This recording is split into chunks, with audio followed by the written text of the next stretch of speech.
Hello viewers, welcome to the show. This is me, Srabono Tauhida, welcoming you at Daily Star and Berger Presents After Hours, where we will have lots of cricket adda and discussion of perception of viewers at our studio with my guest. Today I have Mr. Samiul Hashim, Head of Legal and Company Secretary, Head of Brand and Communications, IPDC. Welcome to the show. Thank you for having me here. Well, and we have also Mr. Lutfi Choudhury, co-founder and CEO of AdPhoenix. Welcome to the show. Thank you.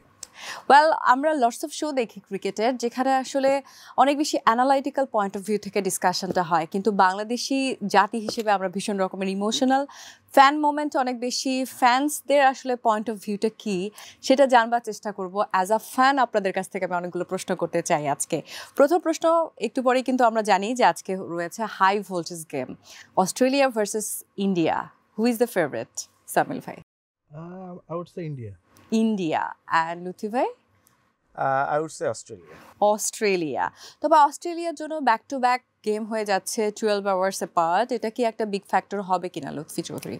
হ্যাঁ, এটা একটা factor অবশ্যই কাজ করে, কারণ travel এবং টাইমটা যদি দেখেন 18 hours, so less than 1 day এর মধ্যে আবার একটা ম্যাচ খেলা প্লাস হচ্ছে ট্রাভেল করা। বাট স্টিল আই বিলিভ যে অস্ট্রেলিয়া একটা professional team, they can cover up.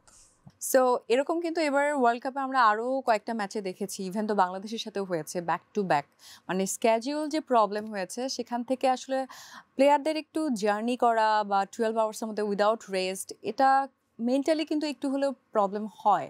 সেটাকে আপনি কি মনে করছেন সামিউল ভাই? এটা ফ্যাটিক তো একটা কাজ করে ইস্যু, বাট আমাদের প্লেয়াররা ওয়ার্ল্ড কাপ যে লেভেলে খেলছেন এখন, ইন্টারন্যাশনাল প্লেয়াররা যে লেভেলে খেলছেন, তারা কিন্তু এই ফ্যাটিকটা নিতে কিন্তু তারা অভ্যস্ত। কিছুটা হয়তো ইম্প্যাক্ট ফেলবে। আপনি যদি ফুটবলও দেখে থাকেন, ফুটবলও কিন্তু এরকম অনেক চ্যাম্পিয়নশিপে তাদেরকে কিন্তু ট্রাভেল করতে হয় এবং বিরাট ডিস্টেন্স যেতে হয়। তারপরেও হয়তো বা দেখা যাবে যেখানে একজন প্লেয়ারের একটা ফিটনেস লেভেল অনুযায়ী তার হয়তো 4 ওভার বল করার কথা, হয়তো সে 4 ওভার সুন্দর করে বল করতে পারতো, সেখানে ইনজুরির একটা কোনো প্রবণতা থাকতো না, সম্ভাবনা থাকতো না, সেই সম্ভাবনাটা হয়তো এখন চলে আসবে। বাট আলটিমেটলি এটা কিন্তু একটা পজিটিভ সাইডও আছে। সাইডটা কিরকম, যে আমি কিন্তু খেলার মধ্যে আছি। আচ্ছা, যে আমি একটা খেলে আসলাম, আমি একটা খেলার ফ্লোতে আছি, যেটা আমরা বলি আর কি, যে খেলা একটা বিরাট ডিস্টেন্স থাকলে কিন্তু, বিরাট একটা গ্যাপ থাকলে কিন্তু আমাকে আবার নতুন করে জিরো থেকে শুরু করতে হয়। বাট আমি যদি একটা খেললাম 12 ঘন্টা আগে, 16 ঘন্টা আগে খেলা খেললাম, I already have the mental set up in my mind যে আমি খেলার নামবো। আমার মনে হয় না যে ইন্টারন্যাশনালি বা টি20 ওয়ার্ল্ড কাপে কেউ চাইবে যে না আমরা তো খেলার মধ্যেই আছি 12 ঘন্টার মধ্যে আরেকটা ম্যাচ খেলতে। আমাদের ডেইলি লাইফে তো কত কিছু ডাইভারশন আছে, আসলে এখানে তো কিছু করার নাই। তবে আপনি বলেছেন ইন্ডিয়া, আপনি বলেছেন হচ্ছে অস্ট্রেলিয়া, এখানেই কিন্তু আমি বেশ ভালো একটা ফাইটিং মেন্টালিটি খুঁজে পাচ্ছি। তো এরকম একটা ম্যাচই তো সবাই এক্সপেক্ট করছি আমরা, খুব হাড্ডাহাড্ডি লড়াই হবে, দুই দলই আসলে জিততে চাচ্ছে, দুই দলই ফাইনালিস্ট হওয়ার মতো যোগ্যতা রাখে। তারপরও দুজন কি প্লেয়ারের যদি আমি নাম বলি, তাহলে আপনি ইন্ডিয়া থেকে কার কার কথা বলবেন? ইন্ডিয়া থেকে তো এখন ব্যালেন্সিং টিমকে, পুরো টিমকে কাকে ছেড়ে রিসেন্ট পারফরম্যান্সে ব্যালেন্স করছে কিন্তু হার্দিক পান্ডিয়া। রাইট। যদিও তার কিছু পিআর গিমিক ছিল রিসেন্টলি তার পার্সোনাল লাইফে, বাট সেটাকে বাদ দিয়ে হ্যাঁ সেটাকে বাদ দিয়ে যদি আমরা একটা খেলা দেখি, he is consistently performing both in ball এবং both in batting, his batting. এটা ছাড়াও আরেকটা প্লেয়ার আমার কাছে মনে হয় he is yet to perform opening জুটি। আপনি দুইটা প্লেয়ার বলতে বলেছেন, but unfortunately I have to take another two names. The combination, যেটা রোহিত শর্মা এবং বিরাট কোহলি, যেটা ডেডলি কম্বিনেশন, যেদিন যদি জ্বলে ওঠে, আর আমরা রোহিত শর্মাকে চিনি, রোহিত শর্মা যেদিন জ্বলে উঠবে সেদিন Australia south Africa doesn't matter. Exactly. So আপনি আসলে বুমরাকে খুব একটা পাত্তা দিলেন না, আমি দেখতে পাচ্ছি।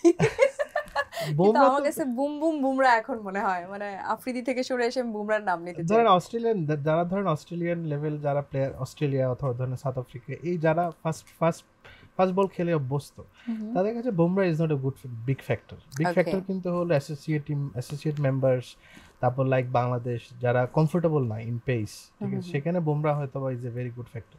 বাট আমি বলছি ওভারঅল ম্যাচে কন্ট্রিবিউট করবে কি, হয়তো বা Bumrah as a fast bowler he is performing very well, but considering the teams that he will be playing, আমার কাছে মনে হয় দ্য মোর ইম্প্যাক্ট আসবে ফ্রম ব্যাটিং সাইড।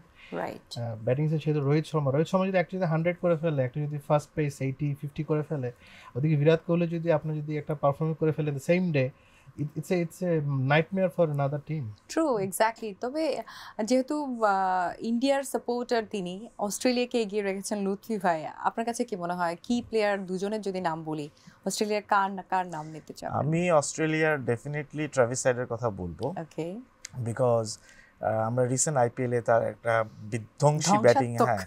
তো এটা যেটা হয় যে শুরুতে যদি আপনি একটা এরকম ট্রাভিস সাইড এবং ওয়ার্নারের যদি একটা পার্টনারশিপ, যেটা যে ধরনের পার্টনারশিপ আমরা দেখেছি আইপিএল এ, সেই ধরনের লাইক 5 ওভারে কিন্তু ওরা 80-90 রান তুলে ফেলতো। তো এই ধরনের একটা পার্টনারশিপ যদি শুরু করতে পারে অ্যাটলিস্ট 10+ রান রেট নিয়ে, তখন আমার মনে হয় ম্যাচের একটা টোন সেট হয়ে যায় এবং মোমেন্টাম ক্রিয়েট হয় ফর মানে নিজের টিমের জন্য। আর বোলিং সাইড থেকে আমি জাম্পার কথা বলবো, Adam Zampa, because Australian fast বোলাররা সবাই কিন্তু ভেরি পারফর্মিং এবং ভেরি, মানে এটা আমরা ওদের পারফরমেন্স নিয়ে আমাদের কোনো ডাউট নেই। এবং ইন্ডিয়ার যদি আপনি কারেন্ট সিচুয়েশন দেখেন, এখন ব্যাটিং লাইন আপে প্রথম দিকে রান আসছে না, রানটা কিন্তু মিডল অর্ডার থেকে, স্পেশালি ঋষভ পান্ত একটা বিধ্বংসী ইনিংস, ছোট্ট খেলছে কিন্তু একটা বিধ্বংসী ইনিংস খেলছে, এটা টিমকে একটা অ্যাডভান্টেজ দিচ্ছে। সাথে যেটা দেখছি আমরা সূর্য কুমার, হ্যাঁ, তো তার একটা মানে পারফর্মিং, মানে একটা বড় রান আসছে তার ব্যাট থেকে। এবং লোয়ার অর্ডারে যদি দেখেন 3জন ওরা অলরাউন্ডার নিয়ে খেলছে, হার্দিক পান্ডিয়া, আকসার খেলছে এবং জাদেজা, 3জন অলরাউন্ডার নিয়ে খেলছে এবং এরা কিন্তু ছোট ছোট কন্ট্রিবিউশন গুলো করছে, যেটা একটা বড় স্কোরের দিকে নিয়ে যায় বা উইনিং মোমেন্টের দিকে নিয়ে যায়। তো এই জায়গাতে এসে জাম্পা উড বি এক্সপেক্টার, হ্যাঁ, এই উইকেটগুলো ফেলার জন্য। এই ম্যাচটা মানে আমার মনে হয় যে এবারে সুপার 8-এর খুবই হাই ভোল্টেজ এবং সবার আই ক্যাচি একটা ম্যাচ হতে যাচ্ছে। What do you think? যদি দুইটা টিম মানে দেখেন তারা একই গ্রুপে পড়েছে, সো দুইটাই খুবই হার্ড টিম। তারা সেমিফাইনাল খেলবে হচ্ছে টিম গ্রুপ বির সাথে, যেখানে হয়তো ইংল্যান্ড এবং সাউথ আফ্রিকার সাথে খেলবে। তো ফাইনাল খেলার চান্স খুব হাই ইন্ডিয়া এবং অস্ট্রেলিয়ার, এবং এই ম্যাচটা হবে আসলে ফাইনালের একটা প্র্যাকটিস ম্যাচ, এবং এটা কিন্তু ফাইনালে একটা মোমেন্টাম দিবে। এই ম্যাচের জয়টা ফাইনালে একটা বড় অ্যাডভান্টেজ ক্রিয়েট করবে মানে এই দুইটা দলের জন্য। এক্স্যাক্টলি, আমার নেক্সট কোয়েশ্চেন এটাই ছিল যে which two teams do you see in final in this tournament? Definitely Australia, India, but একটা ডাউট থাকবে যদি ওয়েস্ট ইন্ডিজ কোনো রকম অঘটন না ঘটায়। আচ্ছা, West Indies they are very, মানে এই ব্যাপারে তারা একবার মোমেন্টাম পেয়ে গেল না, হ্যাঁ, হোম গ্রাউন্ডে খেলা হচ্ছে এবং তাদের কিছু টি20 ভালো বেশ পারফর্মিং প্লেয়ার আছে। আদার দেন আমরা যদি চিন্তা করি অস্ট্রেলিয়ান ইন্ডিয়াই হবে, আমরা আবার মুখোমুখি হব, আবার মুখোমুখি হবেন ফাইনালে। বাট কেউ ইংল্যান্ডকে খুব একটা মানে এবার কথা হচ্ছে না, বা ইংল্যান্ড কেন নয়? ইংল্যান্ড মানে আমি বুঝলাম না, গত ওয়ার্ল্ড কাপে না হয় একটু ছন্দপতন ছিল। আই থিংক ওরা they are suffering from their Euro performance. ইউরোতে যে পারফরম্যান্স দিয়েছে তারা, তাদেরকে সেই পারফরম্যান্স এখন সাফার করছে। আর আলটিমেটলি ইংল্যান্ডকে যদি দেখেন, ইংল্যান্ড কিন্তু সেই ভাইবটা কিন্তু এখন পর্যন্ত টুর্নামেন্টে দেয়নি, সেভাবে সেই ভাইবটা কিন্তু এখনো নাই। দে আর ওয়ার্ল্ড কাপ চ্যাম্পিয়ন, মানে এই চ্যাম্পিয়ন মেন্টালিটি কিন্তু এখন আমরা দেখিনি কোনো খেলাতে। হ্যাঁ, দ্যাটস ট্রু, রাইট। ওই ধরনের কোনো পারফরম্যান্স সাউথ আফ্রিকা যদি এবার চ্যাম্পিয়ন হয়, আমাদেরকে 92-এর পাকিস্তানের কথা মনে করিয়ে দিবে। মানে দে আর উইনিং, মানে এখন পর্যন্ত একটা ম্যাচও তারা হারেনি, কিন্তু সাউথ আফ্রিকার পারফরমেন্সটা কখনো মানে ওইরকম লেভেলের উইনিং মানে চ্যাম্পিয়ন পারফরমেন্সটা আমরা সাউথ আফ্রিকার কাছ থেকে দেখিনি। কারণ স্পেশালি টি20তে আমরা যেটা এক্সপেক্ট করেছিলাম, ক্লাসেন অ্যান্ড মানে ওদের যে কয়েকজন হার্ড হিটিং ব্যাটসম্যান আছে, ওইখান থেকে যে পারফরমেন্সগুলো আসার কথা সেগুলো আমরা দেখতে পাচ্ছি না। রাইট, আসলে সাউথ আফ্রিকা অলওয়েজই এমন একটা টিম, অলওয়েজ অনেক এক্সপেকটেশন মাঝে মাঝে খুব বেশি ক্রিয়েট করে, কিন্তু at the end of the day সেই রেজাল্টটা তারা কখনোই পায় না। বাট এবার ওয়ার্ল্ড কাপে শুরু থেকে খুব একটা এক্সপেকটেশন তাদের কাছে নাই, অ্যান্ড দ্যাটস ওয়াই আমার মনে হয় যে তারা আসলে বাজি মারলেও মারতে পারে। রাইট, যে কোনো এক্সপেকটেশন থাকবে না, হ্যাঁ, চোখ করবে না, মানে চোখার তো প্রেশারটা থাকতে হবে, প্রেশারই তো নাই, তাহলে চোখ করবে কোত্থেকে? এটা অবশ্যই একটা প্লাস পয়েন্ট হতে পারে, যেহেতু ওদের উপর ওইরকম কোনো প্রত্যাশা নেই এবং বেশ কিছু পারফর্মার এখনো পারফর্ম করেনি।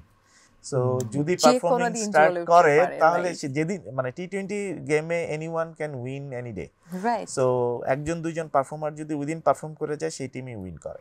ইয়েস, বাংলাদেশ এবং আফগানিস্তান ম্যাচ, আসলে সুপার 8-এর বাংলাদেশের আর একটি মাত্র ম্যাচ রয়েছে যেটা আগামীকাল, সেটা নিয়ে একটু কথা বলতে চাই। অবভিয়াসলি এই ম্যাচটা নিয়ে বাংলাদেশের মানুষের এক্সপেকটেশন সেই রকমের হাই, সেটা অনেকগুলো এক্স ফ্যাক্টর আছে। তারপরেও যেহেতু আজকে জার্সি পরে এসেছে লুৎফি ভাই, একটু জানতে চাই। হ্যাঁ, ডেফিনেটলি আফগানিস্তান এবং বাংলাদেশের কথা যদি আমরা বলি, আমাদের মধ্যে টি-20-তে ডেফিনেটলি ওরা আমাদের থেকে এগিয়ে, বাট রিসেন্ট র্যাঙ্কিংয়ে আমরা ওদের থেকে এগিয়ে আছি এবং আমরা মনে করি যে টি-20-তে আমরা আফগানিস্তানকে হারাতে পারি। অফকোর্স। এবং আমাদের মধ্যে একটা মানে যেহেতু সামর্থ্যের দিক থেকে আমরা ভেরি ক্লোজ, বাট মেন্টালিটিতে তারা এগিয়ে টি-20-তে, কারণ ওদের মধ্যে একটা এগ্রেসিভ মেন্টালিটি আছে।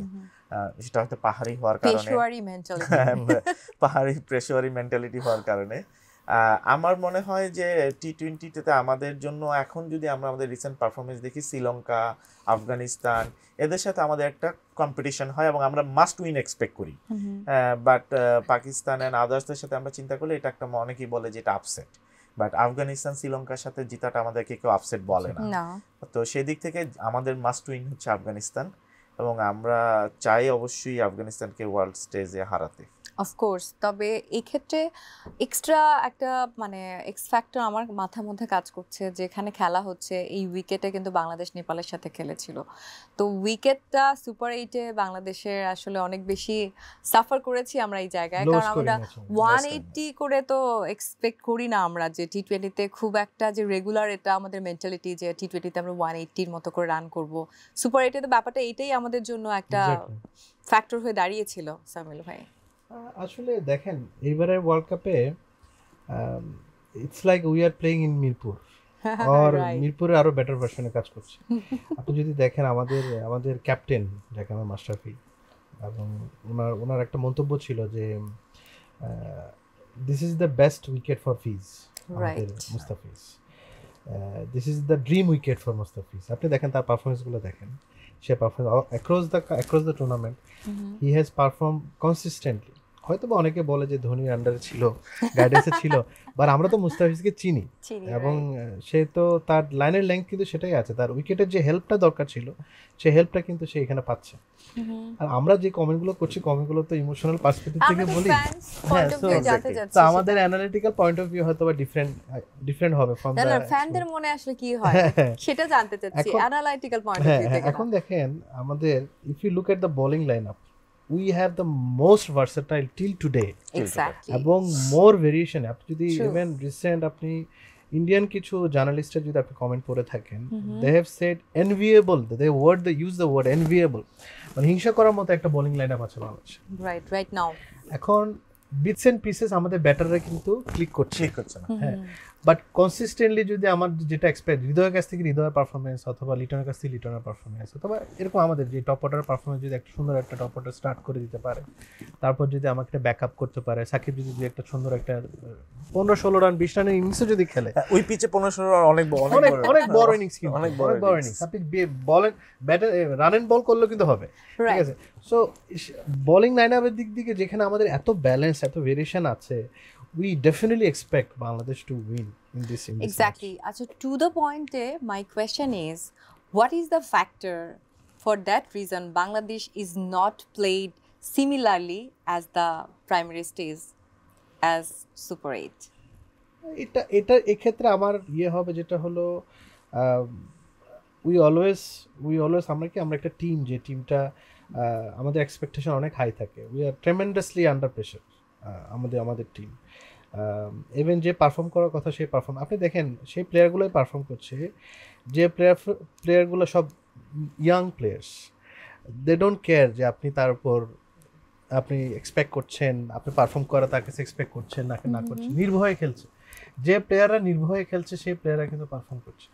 সো এই একটা ফ্যাক্টর আমার কাছে মনে হয়েছে। আর কামিং টু দিস বাংলাদেশের এই যে ওয়ার্ল্ড কাপে যখন আসলো, তখন আমরা দেখতে পেলাম যে some of our top players, they were not performing, they are not under, মানে এটা ফর্মে ছিল না। সো এখানে এসে হয়তো দুই একজন ফর্ম পাচ্ছে, আবার কিছু পজিশন লাইক আমাদের লেগ স্পিনার রিশাদ, রাইট, এবং আমাদের হৃদয়, এই প্লেয়াররা কিন্তু যেভাবে পারফর্ম করছে সেই পারফরমেন্সটা কিন্তু কনসিস্টেন্ট হচ্ছে এখন স্লোলি। যত টুর্নামেন্ট গিয়েছে তত কিন্তু কনসিস্টেন্ট হচ্ছে কিছু পারফর্মার। সো পিচ বুঝে ওঠার আগে এবং নতুন পরিবেশে এবং কিছু নট পারফর্মিং প্লেয়ার ছিল, সবকিছু মিলে কিন্তু পারফরমেন্স করতে বাংলাদেশ একটু দেরিতে পিক আপ করেছে। পিক আপ করলেও কিন্তু বাংলাদেশ কিন্তু সুপার হিটে এসছে কিন্তু, খেয়াল করে দেখেন। এবং আমরা সাউথ আফ্রিকা যে ম্যাচটা আমরা হেরেছিলাম, অনেকে বলে তো আমরা জিতে গেছি ম্যাচ। যেমন যেই আমার প্রশ্ন এখানে লুৎফি ভাই, আমি আপনার কাছেও জানতে চাই, মানে what is the reason actually আমরা সিমিলারলি কেন পারফর্ম করতে পারলাম না? যেটা সাউথ আফ্রিকার কথা বলছেন, নেপালের কথা বলতে পারি, শ্রীলঙ্কার সাথে আমরা এত সুন্দর খেললাম, সেটা সুপার 8-এ কেন খেলতে পারলাম? আমার যেটা মনে হয়, মানে যদিও আমেরিকার পিচগুলো ক্রিকেটের সৌন্দর্য নষ্ট করেছে, কিন্তু মানে ভাইয়া যেটা বলছিলেন যে আমরা তো ফ্যান, আমাদের তো ইমোশন কাজ করে। আমার মনে হয় যদি আমরা পুরো টুর্নামেন্টটাই ইয়েতে খেলতাম, ইউএসএ পিচগুলোতে খেলতাম, তাহলে আমরা সেমিফাইনালে যাওয়ার চান্স হাই ছিল। আমারও তাই মনে হয়, কারণ গ্রুপ পর্বে আপনি দেখেন আমরা একটা ম্যাচ হেরেছি যেটা আসলে হারিনি, যেটা একটা মানে যেটা আমরা বলবো 4 রানে হেরেছি with South Africa, unfortunately because of the new rule. হ্যাঁ, তো এখন আর বাকি 3টা ম্যাচ আমরা জিতেছি। সো পারফরমেন্স ওয়াইজ কিন্তু ইউএসএ তে আমাদের পারফরমেন্স বেটার। আবার যখন আমরা এই ওয়েস্ট ইন্ডিজে আসলাম, যেখানে অ্যাকচুয়ালি টি20 মানে যেটা হাই স্কোর ফরম্যাটে, হ্যাঁ 180 প্লাস, সেখানে কিন্তু আমাদের হারের ডিফারেন্স গুলো বেশি হয়ে গেছে। কারণ আমাদের প্রথম কথা হচ্ছে আমাদের ব্যাটসম্যানরা ফর্মে নেই, টপ অর্ডার ফর্মে নেই। যেহেতু টপ অর্ডার ফর্মে নেই, তাহলে লোয়ার অর্ডার এবং মিডল অর্ডার এবং লোয়ার অর্ডার থেকে কিছু রান পাচ্ছি আমরা। তো এখানে 115-20 রান হয়ে যাচ্ছে আমাদের সামহাউ, অল্প বেশি করে। তো 115-20 কিন্তু আমাদের ডিফেন্ডিং স্কোর, সেটা ওয়ার্ল্ডের যে কোনো টিমের জন্য আমাদের মানে আমেরিকান কন্ডিশনে। তো যেহেতু আফগানিস্তানের সাথে আমাদের আফগানিস্তান ব্যাটাররা ফর্মে আছে এবং দে আর প্রপার টি20 মানে ব্যাটার। সো সেই দিক দিয়ে চিন্তা করলে আমাদের মনে হয় ইউএসএটা আমাদের জন্য অনেক বেশি অ্যাডভান্টেজ হবে যদি আমরা কোনো গুফ আপ না করি। এবং আমরা অ্যাজ এ র্যাঙ্কিং এগিয়ে আছি, অ্যাজ এ কন্ডিশনে আমরা এগিয়ে আছি। এন্ড আমার মনে হয় না এখানে হারার কোনো ইয়ে আছে, আমাদের কোনো অপশন আছে। এবং ডেফিনেটলি ওদের কিছু ভালো বোলার আছে। আফগানিস্তানের ফারুকি ভালো বল করছেন, he is the highest wicket taker. এবং ভেরিয়েশন অফ বোলারস কিন্তু তাদেরও না, কিন্তু বাংলাদেশের মত না। এটা অবশ্যই বলতে হয় না, আমরা অবশ্যই এগিয়ে রয়েছি, কিন্তু মাঠে এক্সিকিউশনটা আমাদের বোলারসরা থ্রু আউট দ্য টুর্নামেন্ট সেটা শো করেছে। আপনি দেখেন আমাদের বোলিং এ অপশন অনেক, আমাদের রাইট আর্ম পেসার আছে, আমাদের লেফট আর্ম পেসার আছে, আমাদের রিস্ট স্পিনার আছে, আমাদের লেফট আর্ম স্পিনার আছে, রাইট আর্ম স্পিনার আছে। সো আমাদের হয় কি, যখন একটা ক্যাপ্টেনের কাছে এই এতগুলো ভেরিয়েশন থাকে according to lefty and righty batsman এবং তার উইকনেস অনুযায়ী সে বোলারকে বলে আনতে পারে। সো এই জায়গাটাতে শান্তর ভূমিকাটা অনেক ইম্পর্টেন্ট, যে কখন কাকে আনবে, কোন ব্যাটসম্যানের এগেইনস্টে কাকে আনবে। আর উইকেট যেটা বলছিল ফিজ, এই উইকেটে ফিজ 10 রান দেওয়া, ফিজের কাছে 10 রান নেওয়াও কিন্তু ডিফিকাল্ট হয়ে যাচ্ছে। হ্যাঁ, সো যখন একটা টি20তে একটা ব্যাটসম্যানের কাছ থেকে আপনি 4 ওভারে 10-12 রান পাচ্ছেন, তার মানে 16 ওভারে খেলা হয়ে যাচ্ছে। অফকোর্স। এন্ড রিশাদ যখন 4 ওভারে সে যখন 3-4টা বা 2-3টা উইকেট নিচ্ছে 10-15-20 রান দিয়ে, so Rishad is a wicket taking bowler, fees is a run checking bowler এবং উইকেটও নিচ্ছে সেই সাথে। তো সব মিলিয়ে আমরা মাচ এহেড অফ আফগানিস্তান এই ম্যাচে। অফকোর্স আমরা আসলে শুধু বাংলাদেশ হিসেবে বলবো না, মানে বাংলাদেশ আফগানিস্তান ম্যাচে বাংলাদেশ আসলে হট ফেভারিট। এবং একটা আমরা যদি দেখি যে যুদ্ধের কথাও যদি বলি, মাঠের যুদ্ধ, সেখানে অলরাউন্ডার ভার্সেস অলরাউন্ডার একটা যুদ্ধ কিন্তু হতে পারে। সাকিব আল হাসান ভার্সেস নবী, এটা এই রাইভালরি বা এই যে একটা মানে অ্যাজাম্পশন, সেটা আপনি কতটুকু ফিল করছেন অ্যাজ আ ফ্যান? আমি মনে করি এটা আসলে কোনো কম্পারিজনে আসা উচিত না। ওকে, বিকজ সাকিব র্যাঙ্কিং এ কিন্তু অলরাউন্ডারে তারা একটা উপরে নিচ্ছে। Ranking is like a form. Okay, Sakib is a class and he has been there, he has proved himself last 10 years, more than 10 years. Overall ক্রিকেটে কিন্তু 20 years, রাইট?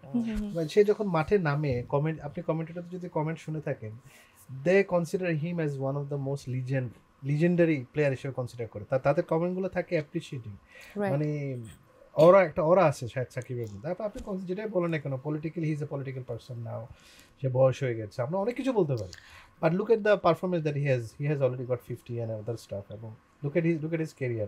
যখনই দরকার হয়েছে রাইট মোমেন্টে কিন্তু সাকিব পারফর্ম। বাংলাদেশি ফ্যান হিসেবে বলি, সাকিব আল হাসান যখন খেলে সামহাও মনের মধ্যে একটা কাজ করে যে হঠাৎ করে কিছু একটা হয়ে যাবে, একটা ম্যাজিক হয়ে যাবে, মোমেন্টামটাই ঘুরে যাবে। আচ্ছা, আমরা দুইটা প্লেয়ারের নাম আমি ভুলে যাচ্ছি। রিসেন্ট যে আফগানিস্তানের সাথে সিরিজ হলো, সিরিজে যেমন আমাদের দুইটা প্লেয়ার ছিল ভালো, Zakir Ali, Rishad, they perform so well. Zakir Ali তো আমাদের এবার টি20 ওয়ার্ল্ড কাপেও আছে, প্লাস হচ্ছে রিশাদ তো পারফর্ম করছে। তারা যদি একটা হঠাৎ করে একটা আপনার কুইকি খেলে ফেলে তাহলে কিন্তু শেষ, তাহলে কিন্তু তখন আর সব হিসাব উল্টাপাল্টা হয়ে যাবে। সো কোনোভাবেই আমি চিন্তা করি যে Bangladesh should be winning this. আসলে একটা জায়গায় হার্ড হওয়ার মতোই কন্ডিশন, সেটা হচ্ছে আমাদের ব্যাটিং এবং টপ অর্ডার আমাদের কন্টিনিউয়াসলি আমাদেরকে হার্ড করে যাচ্ছে।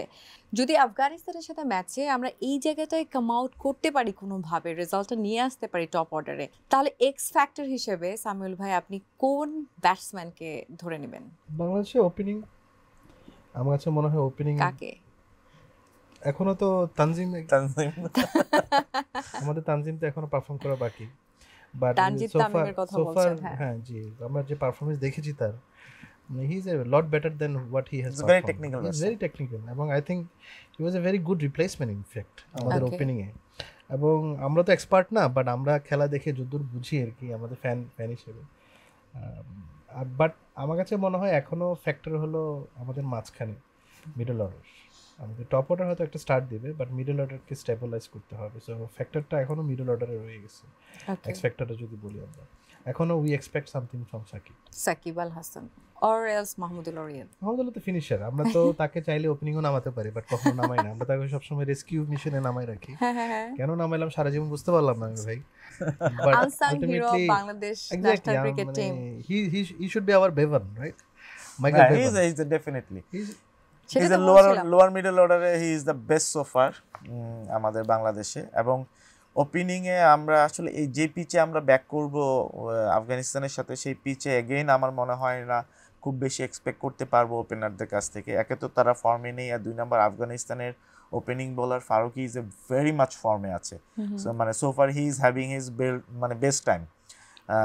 তো প্রথম দিকে উইকেট চলে যাবে এটা এক্সপেক্ট করি। মানে পাওয়ার প্লেতেই আমাদের উইকেট পড়ে যাবে এটা এক্সপেক্ট করছেন? কয়টা উইকেট পড়বে? আমি তো যাবো জিরো উইকেট, বাট মানে যদি ওই কন্ডিশনে দেখি, কন্ডিশনে একটা উইকেটও ভালো, একটা পাওয়ার প্লেতে একটা উইকেটে 20-30 রান অনেক ভালো রান হবে আমি আশা করি। এবং আমার মনে হয় যে এক্স ফ্যাক্টর হবে, যদি মানে টপ 3-তে ধরি, লিটন। ও মাই গড! কারণটা হচ্ছে কি কারণ? শান্তর মোটামুটি একটা রান আসছে, লিটনের রিসেন্ট ম্যাচে একটু রান আসছে, ও কিন্তু কনফিডেন্সটা পাচ্ছে, বাট বল আর রানের ডিফারেন্স, ও নিজের জন্য খেলছে এখনো, যেটা মনে হচ্ছে কনফিডেন্সটা করার জন্য। তানজিম মানে আনডাউটলি যে মানে বাংলাদেশের কামিং টাইমের বেস্ট ব্যাটসম্যান হবে, মানে তামিম ইকবালের বেস্ট রিপ্লেসমেন্ট হবে। কিন্তু লিটনের কাছ থেকে আমরা একটা পারফরম্যান্স এক্সপেক্ট করছি। এটা ডিউ, বাংলাদেশ দলের আসলে ডিউ রয়ে গেছে। লিটন কুমার দাসের this is the best time. আসলে এত বেশি সুযোগ, এত বেশি আস্থার জায়গাটা কোনো একটা টিম যদি দেখায় কোনো ব্যাটসম্যানের ক্ষেত্রে, এটা যদি আমার মনে হয় এটা যদি সে ফিরিয়ে দিতে না পারে, সারা জীবনের জন্য গিলটি ফিলিংস একটা তার রয়েই যাবে। হোয়াট এভার, তাই যেন কথা হয়, মানে লিটন কুমার দাস যেন পারফর্ম করে, মানে ওর এক্সপেকটেশন অনুযায়ী দাওয়াটা বাকি আছে। তবে ওভারঅল যদি বাংলাদেশ দলের কথা বলি, মানে এবার টি20 ওয়ার্ল্ড কাপে আসলে এক্স ফ্যাক্টর হয়ে একজনের নাম বলে আপনি কার নাম নেবেন? সামিউল ভাই বা লুৎফি ভাই? আনডাউটলি রিশাদ হোসেন। হ্যাঁ, রিশাদ হোসেন আসলে বাংলাদেশের জন্য একটা মিস্ট্রি বোলার, ফাস্ট বোলার, যার আশারই কথা ছিল না, তানজিম সাকিব। হ্যাঁ, বাট ধরেন বাংলাদেশে কখনো রিস্ট স্পিনার খেলানো হয়, মানে রিশাদকে সেটা বোল্ড মুভ। হ্যাঁ, এই রিশাদকে নামাটা একটা সারপ্রাইজিং প্যাকেজ হয়ে গেছে বাংলাদেশের জন্য। হি is a good batter as well. এটার জন্য হাতুরু সিংকে আমি অনেক অনেক মন থেকে থ্যাঙ্কস এবং ভালোবাসা জানাতে চাই যে হি ইম্পোজড আসলে একদম জোর করে, যেটা মানে ক্লোজ পয়েন্ট ক্যাচ কিন্তু এত লম্বা, ক্লোজ পয়েন্ট ক্যাচগুলো আগে কি মারলে আমাদের উপর, আমরা যেহেতু বাঙালি একটু এভারেজ হাইট, মারলে উপরে চলে যেত, বাট সে গিয়ে দেখে তার হাতে গিয়ে পড়ে। And he is a good fielder, এবং ওর হাতে রান আছে। হ্যাঁ, রানও করতে পারে, ক্যামিও খুব ভালো খেলতে পারে। হ্যাঁ, মানে মানে ওকে যদি আমরা প্রপার নার্চার করি, একটা ম্যাচে তাকে আমরা চারে হ্যাঁ নামিয়ে চারে যদি নামিয়েছিলাম, ক্লিক করে নেই ওটা ওই জায়গাটা ঠিক ছিল। বাট ওকে যদি আমরা ইয়ে করে দেখেন, রাচিন রবীন্দ্র কিন্তু সেম ধরেন ও একজন Exactly. ইয়ে ছিল, ওকে প্রমোট করা হয়েছে। শহীদ আফ্রিদিকে একসময় প্রমোট করে ওপেনার বানানো হয়েছে, ওয়ান ডাউনে খেলেছে। তো আমরা যদি ফিউচারে চিন্তা করি যে যেহেতু ওর হাতে মার আছে, সুযোগ দিতে হবে। এক্স্যাক্টলি। তবে তানজিম সাকিবের কথাই আমি একটু আলাদা করে বলবো, ইয়াংস্টার যাকে আসলে দলে ইনক্লুশন করাটাই অনেক প্রশ্নবিদ্ধ এবং ফাইটিং ছিল। অনেক অনেক কথা হয়েছে এই সময়টায়, কিন্তু সারপ্রাইজিংলি না, আমি বলবো এটা এক্সপেক্টেড ছিল। কন্টিনিউয়াসলি সে ভালো বল করেছে, কন্টিনিউয়াসলি স্কিলের জায়গায়, কনসিস্টেন্টির জায়গায় আমি দেখেছি। এই যে বোলার, আমাদের সব বোলিং মানে আমাদের সব বোলারই খুব ভালো করেছে, বোলিং ইউনিট হিসেবে আমরা দুর্দান্ত, যেটা আপনারা বললেন ওয়ার্ল্ড ক্লাস। কিন্তু আমি সাকিবকে মানে তানজিম সাকিবকে আলাদা করেই রাখছি, স্পেশালি অস্ট্রেলিয়ার সাথে ম্যাচের।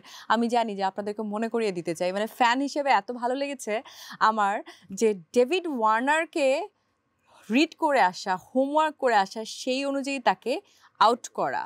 মানে আউটসাইড অফে কিন্তু আমরা জানি যে ডেভিড ওয়ার্নার একটু উইক, এবং সেখানে তানজিম সাকিব ওই জায়গায় পিচ করে তাকে যে আউট করলো, এটা আমার মনে হয়েছে যে স্কিলের জায়গায়, হোমওয়ার্কের জায়গায় he was perfect and continuously in every match he is doing that, not others.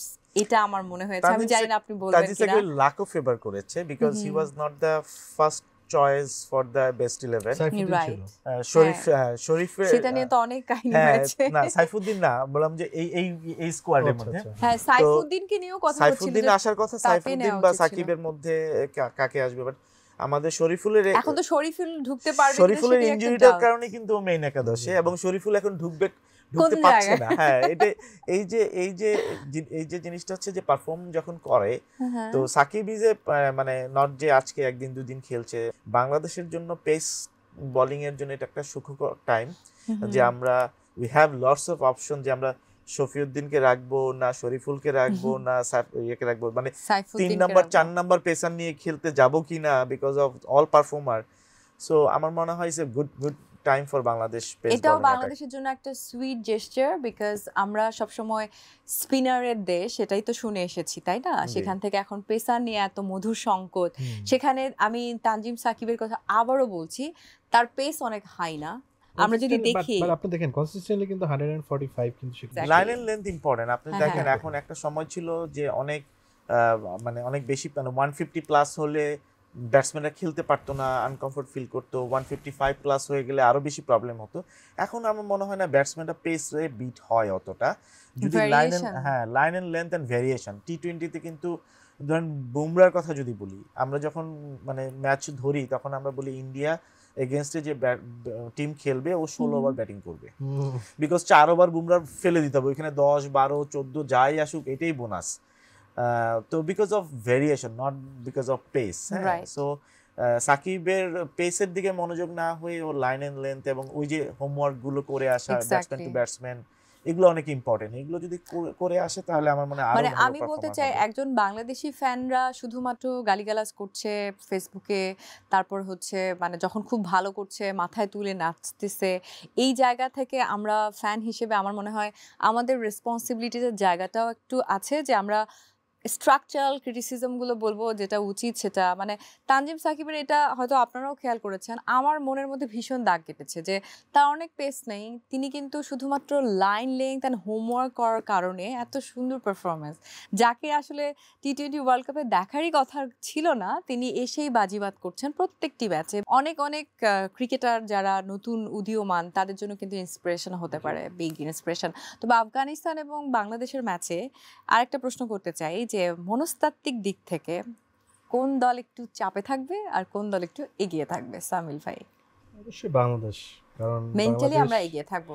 আমাদের জাতীয় খেলা কাবাডি হলেও আমরা কিন্তু ক্রিকেট আমাদের এক নম্বর গেম। রাইট। এবং আপনি যেভাবে বলেন না কেন, ক্রিকেটে সাথে আমাদের আত্মা জড়িত এখন।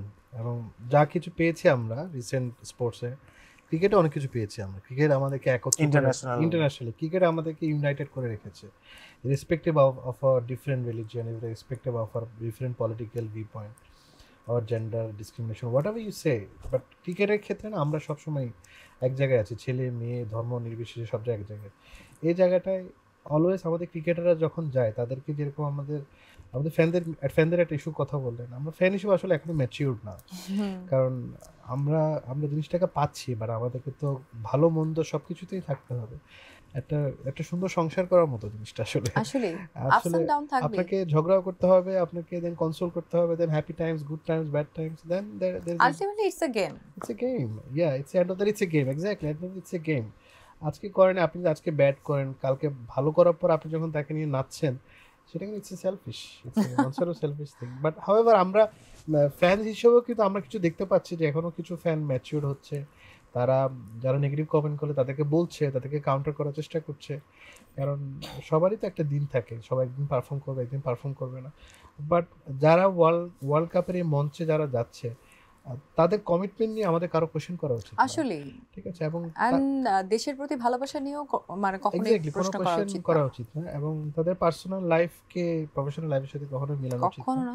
তারা যখন ওখানে গিয়েছে, আমাদের এটা শিওর হওয়া উচিত they have the 100% commitment for the country, এবং সেই হিসেবে আমাদের সাইড থেকে আমাদের উচিত হলো তাদের জন্য শুধুমাত্র গুড উইশেস দেওয়া এবং প্রেইং টু আওয়ার অলমাইটি। আসলে এই যে মায়ের দোয়া টিম বলা বা বিসমিল্লাহ টিম বলা, মানে এই ধরনের কথাও তো আমরা ওয়ার্ল্ড কাপের শুরু থেকে এখন পর্যন্ত পাচ্ছি বাংলাদেশ টিমকে নিয়ে। এগুলো আসলে ফ্যানদের তৈরি করা নাকি আমি জানি না। আমি এটা একটু ডিফার করব উইথ মানে বোথ অফ ইউ, যে মানে হ্যাঁ ম্যাচুরিটিটা যে কথাগুলো বলছি, দেখেন আমরা ক্রিকেট ক্রেজি নেশনস, হ্যাঁ India is the number 1 cricket crazy nation. বলা হয় ইন্ডিয়াতে ক্রিকেট একটা ধর্ম, অ্যান্ড এই ধর্ম হওয়ার কারণেই কিন্তু মানে ধর্ম মানে বলা হচ্ছে যে ম্যাডনেস ক্রিকেটের প্রতি, এটা হওয়ার কারণেই কিন্তু ইন্ডিয়ার ক্রিকেট আজকে এই জায়গায় আছে। ইন্ডিয়ান ক্রিকেটাররা রিচেস্ট ক্রিকেটার হয়েছে। তো বাংলাদেশেও কিন্তু we are the same breed, আমাদের মধ্যে কিন্তু ওই ক্রেজিনেসটা আছে। যদি আমার এই ক্রেজিনেসটা না থাকে তাহলে কিন্তু এই ক্রিকেটাররা ওই ফ্যান্ডমের জায়গাটা যেতে পারে না, ক্রিকেটটা ওই লেভেলে যায় না। সো ধরেন ইন্ডিয়াতে দেখেন, ইন্ডিয়াতে কিন্তু আমরা দেখেছি যে মানে বাজে পারফরমেন্স, টিমের বাজে পারফরমেন্সের কারণে ঘরবাড়ি পুড়িয়ে দিয়েছে। পাকিস্তান টিমের ক্ষেত্রে দেখেছি হারার পরে তারা এক একজন এক এক শহরে রাতের বেলা ল্যান্ড করতে হয়েছে, একসাথে টিম ট্রাভেল করেনি। এই যে ক্রিকেট মানে ফ্যানদের যে ম্যাডনেসটা, এই ম্যাডনেসের কারণেই কিন্তু আজকে ওদের পাকিস্তান ইন্ডিয়ার ক্রিকেট এই জায়গায় এসেছে। এখন কামিং টু দ্য বাংলাদেশের যে কথা আমরা বলছি, আমাদের সিমিলার ম্যাডনেসটা আছে। সামিউল ভাই বলছিল যে ম্যাচুরিটির জায়গাটা আমাদের আসতে হবে। আমি একটা প্রমাণ দিয়ে বলি যে ইন্ডিয়ার ক্রিকেটের লাস্ট মানে 2011 পরে কোনো ওয়ার্ল্ড কাপ জিতেনি 13 বছর, কিন্তু এখন কিন্তু ইন্ডিয়াতে আর ঘর বাড়ি ভাঙা হয় না, হয় না। সো আমাদের মানে ফ্যানদের মধ্যে ওই ম্যাচুরিটিটা আসার দরকার, কিন্তু ক্রেজিনেসটা থাকতে হবে। ক্রেজিনেসটা যদি না থাকে, তো ক্রেজিনেস কখনো কখনো আপনাকে একটু মানে ব্যাড কমেন্টস করবে, মায়ের দোয়া টিম বলবে, আবার ধরেন জিতে গেলে আমাদের টিম বলবে, হ্যাঁ জার্সি পরে মানুষ বের হয়ে নাচানাচি করবে। তো মায়ের দোয়া পর্যন্ত ঠিক আছে, এইটুকু পর্যন্ত ঠিক আছে, কিন্তু মানে কারো ব্যক্তিগত ফ্যামিলিকে আঘাত করা না করা, কারো ধর্মীয় কোনো বিশ্বাসে আঘাত না করা, কারো বাড়িতে গিয়ে আঘাত না করাটা, সেই জায়গাটাতে আমরা আমাদের ফ্যান হিসেবে একটু ম্যাচিউরড হওয়া উচিত। কিন্তু আমাদের এক্সপেকটেশনটা কখনোই কমবে না যদি যখন আমাদের কারণ আমরা ক্রিকেটকে ঠিক ততটাই ভালোবেসে ফেলেছি। We love cricket, we eat even cricket. আমি কিন্তু ওই জায়গার উত্তরটা লুথি ভাইয়ের কাছে পাইনি যে বাংলাদেশ ভার্সেস আফগানিস্তানে মেন্টালি আসলে চাপের মধ্যে রয়েছে কোন টিম। না, ডেফিনেটলি বাংলাদেশ চাপে থাকবে। বাংলাদেশ চাপে থাকবে। সামিল ভাই বলেছে যে বাংলাদেশ চাপে থাকবে না, আপনি বলেছেন বাংলাদেশ চাপে থাকবে। হ্যাঁ, কারণ হচ্ছে যে আমরা চাপে থাকবে এই কারণেই যে আমরা বেটার টিম। ওকে, সো যদি আমরা বলি যে আমাদের আমাদের লাস্ট ম্যাচ, সো আমরা চাবো আমাদের লাস্ট ম্যাচটাকে উইনিং করে নিয়ে আসতে, কারণ বাংলাদেশের কোটি কোটি মানুষ এক্সপেক্ট করছে। আফগানিস্তানে কয়জন খেলা দেখছে বা কতজন মানুষের এক্সপেকটেশন আছে উই ডোন্ট নো। হ্যাঁ, সো ওই দিক থেকে যদি বলি, কারণ বাংলাদেশ টিমের যে ফ্যানের যে হিউজ ফ্যান, এই ফ্যানের চাপটা কিন্তু আমাদের টিমের উপর অলওয়েজ থাকে। যে চাপটা পাকিস্তানের টিমের মধ্যে থাকে, ইন্ডিয়া টিমের মধ্যে থাকে, বাংলাদেশের টিমের মধ্যে থাকে, ফ্যানদের চাপ। বোর্ডের কোনো চাপ নেই। আচ্ছা ঠিক আছে, একটা ম্যাচ খারাপ করেছি, পরে একটা ইন্টারন্যাশনাল ম্যাচে ভালো করে আমি দলে থেকে যাব বা দলে ব্যাট করব, কিন্তু ফ্যানের যে চাপটা, ফ্যানদের চাপটা, এই চাপটা কিন্তু বাংলাদেশের উপরে থাকবে। এবং আমি এই জন্য বলছি বাংলাদেশ চাপে থাকবে, এবং এই চাপটা মানে চাপটাকে তারা মানে ওভারকাম করে জিতেই আসবে। যদিও আমরা দেখেছি যে স্ট্যাটে আফগানিস্তানের থেকে বাংলাদেশ অনেক এগিয়ে রয়েছে, কিন্তু হোম সিরিজটা হারার কারণে আমি জানি না এটা বাংলাদেশের টিমের মেন্টালিটিতে আই থিঙ্ক যে কোনো ধরনের প্রেশার ক্রিয়েট করবে না। বাংলাদেশ তার শেষটা খুব সুন্দরভাবে কালারফুল ওয়েতে শেষ করে বাংলাদেশে ফিরে আসবে, ফ্যানদের যেটা expectation. So hope for the best. Thank you so much for your valuable time. Thank you for having us. Thank you for having us. So viewers, এই ছিল আমাদের এখনকার আয়োজন। অবভিয়াসলি খুবই কম্পিটিটিভ এবং এক্সাইটিং একটা ম্যাচ দেখতে চাই ইন্ডিয়া ভার্সেস অস্ট্রেলিয়ার মাঝে, এবং বাংলাদেশের জন্য অবশ্যই শুভকামনা। শেষটা যেন শতকোটি বাংলাদেশিদের হৃদয় জয় করা হোক, শেষটা হোক উইনিং মোমেন্টে, সেই প্রত্যাশা আমি শ্রাবণ তৌহিদা বিদায় নিচ্ছি। আবারও দেখা হচ্ছে। Stay tune with daily star Facebook page.